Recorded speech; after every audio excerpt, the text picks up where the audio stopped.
Here's something that happens every single time you open your mouth. In about 2 seconds, the person listening has already sorted you into one of 3 boxes: rookie, pretty good, or natural. They didn't decide this consciously. They didn't even know they were doing it. But it happened, and it's happening right now. Every time you speak in a meeting, on a date, in a job interview. There are 3 levels to how people communicate, and almost everyone assumes moving up a level means learning more. A better vocabulary, a cleverer framework, a trick for what to do with your hands. That's part of it, but here's the part nobody tells you. The real wall between pretty good and genuinely great isn't a missing skill. It's a threshold you've set for yourself, and that threshold is wrong. Let's break down all 3 levels: how they sound, how they move, how they talk, and where the actual ceiling comes from. Level 1. The rookie picture, someone giving a toast at a friend's wedding.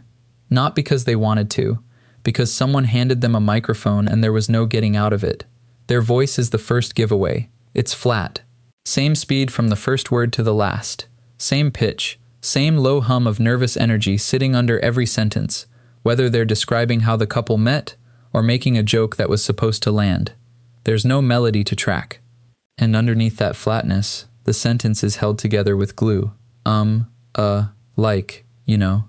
Not once or twice, every few words, stitching thoughts together, because the next one hasn't arrived yet. It's tempting to write filler words off as harmless. Everyone does it sometimes. But the research on this is more specific than sounds a bit unpolished. Duke researchers who analyzed hundreds of TED Talks found that speakers using fewer than 2 filler words per minute were rated roughly 30% more credible than speakers using 6 or more. That's not a small stylistic preference. It's a listener's brain quietly downgrading how much to trust you, in real time, based on how often you say Then there's the body. A rookie's hands don't know what to do, so they do nothing. Arms pinned to the sides, or crossed, or clenched around a napkin, like it's the only stable object in the room. No gestures, no shift in posture. Eye contact that either avoids the room entirely, or locks onto one spot and refuses to move. The instincts simply haven't been built yet. Nobody's born knowing what to do with their hands while talking. You learn it the same way you learn to hold a fork. And the words themselves have no shape. Ask a rookie a question, and you'll get an answer that starts somewhere, wanders, backtracks, adds a clarification to the clarification, and eventually just stops, not because the point landed, but because the person ran out of steam. The listener has to do all the work of finding the actual point buried in there. That's exhausting, and exhausted listeners check out. None of this means the person is a bad communicator, permanently, as a trait. It means they have communication habits nobody ever corrected. That's a completely different problem, and a much more solvable one. Level 2. Pretty good. Now picture someone giving a quarterly update at work. They've clearly put in effort. Maybe they took a public speaking course. Maybe they watched a few videos, read a book, practiced in the mirror once or twice. It shows. Their voice has range now, not a flat monotone anymore. They vary their volume a little, slow down for the important number, speed up when they're excited about a result. They've mostly shaken the habit. The sentences come out cleaner. Their body has caught up too. Solid posture, hands roughly where hands should be, decent eye contact around the room instead of at one fixed point. And structurally, they've learned a framework, maybe something like, here's the situation, here's what we did, here's the result. So their points actually land in order instead of spilling out sideways. By almost any objective measure, this person is good. And that's exactly the trap. Because here's what keeps someone stuck at pretty good for years. They've built a wider range than the rookie, but they never actually use the outer edges of it. They vary their volume, within a narrow, safe band. They gesture, the same 3 or 4 gestures, over and over, never anything bigger or more specific. They tell a story, but flatten the emotional peaks out of it, because letting your voice actually crack or actually rise feels like too much. Ask why, and the honest answer is almost always the same. Fear of being seen as too much, too dramatic, too try-hard, too weird. So the range gets capped well before it needs to be, and the capping becomes invisible. It just feels like how I talk. Here's the problem with that fear. It's built on a miscalibration, and the data doesn't back it up. Researchers at UBC's Sauder School of Business ran an AI-assisted analysis of more than 2,000 TED Talks, isolating over 200,000 individual hand gestures and then followed it up with controlled experiments using identical scripts. The finding was consistent across both. Speakers who used more purposeful, illustrative hand gestures, the kind that visually match what they're saying, were rated as more competent and more persuasive than speakers who said the exact same words with less movement, in both the real-world talks and the controlled experiments. Not equally competent, slightly more entertaining. More competent. Audiences read expressive gesture as a signal of clarity, not excess. The same pattern shows up with the voice.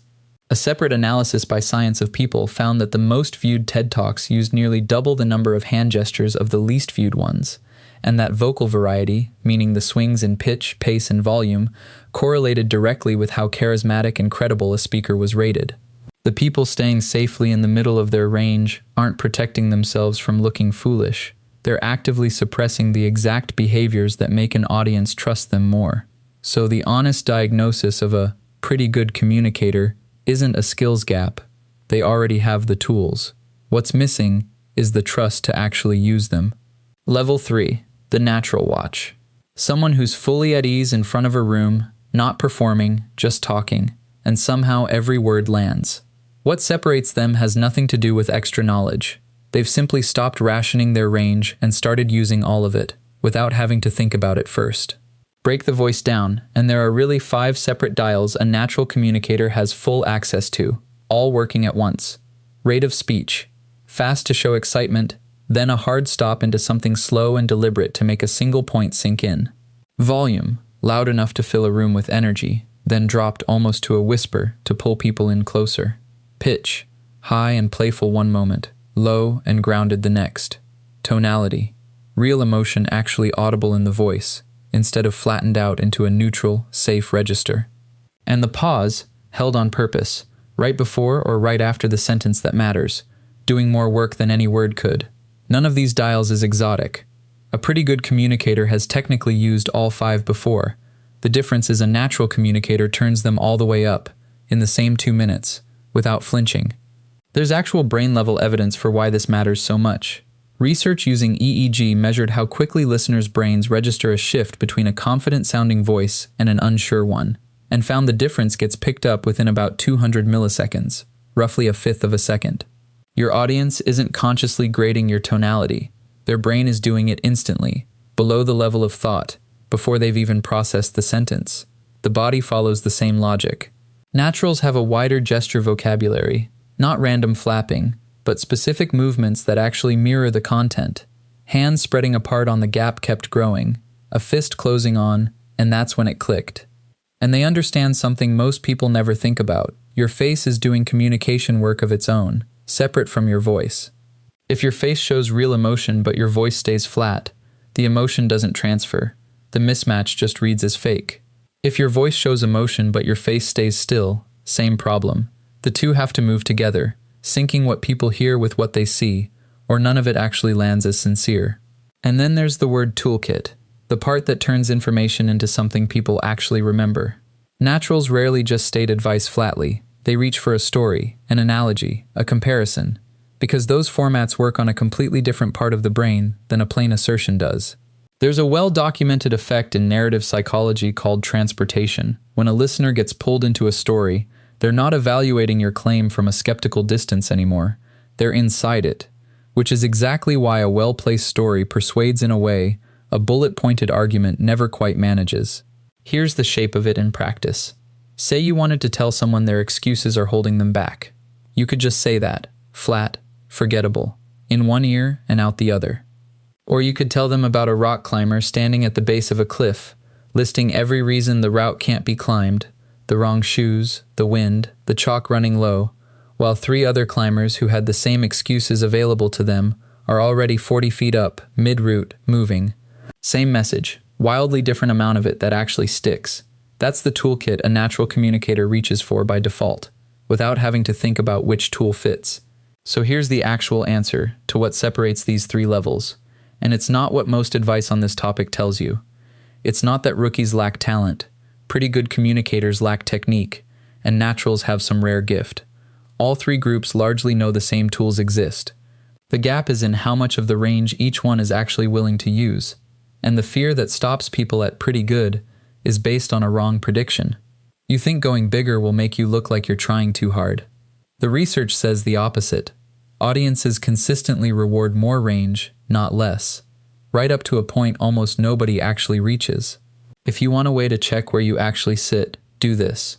Record 30 seconds of yourself explaining something you know well, off the top of your head, no script.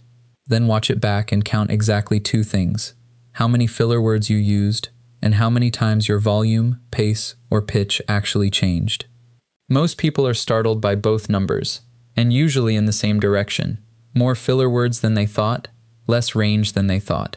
That's not a failure. That's just the first honest data point you've ever had on your own communication, the kind no amount of watching other people's talks was ever going to give you. And once you have it, the fix stops being abstract. You're not working on your communication skills in some vague someday sense. You know exactly which dial is sitting closest to 0, and that's the one worth turning up first.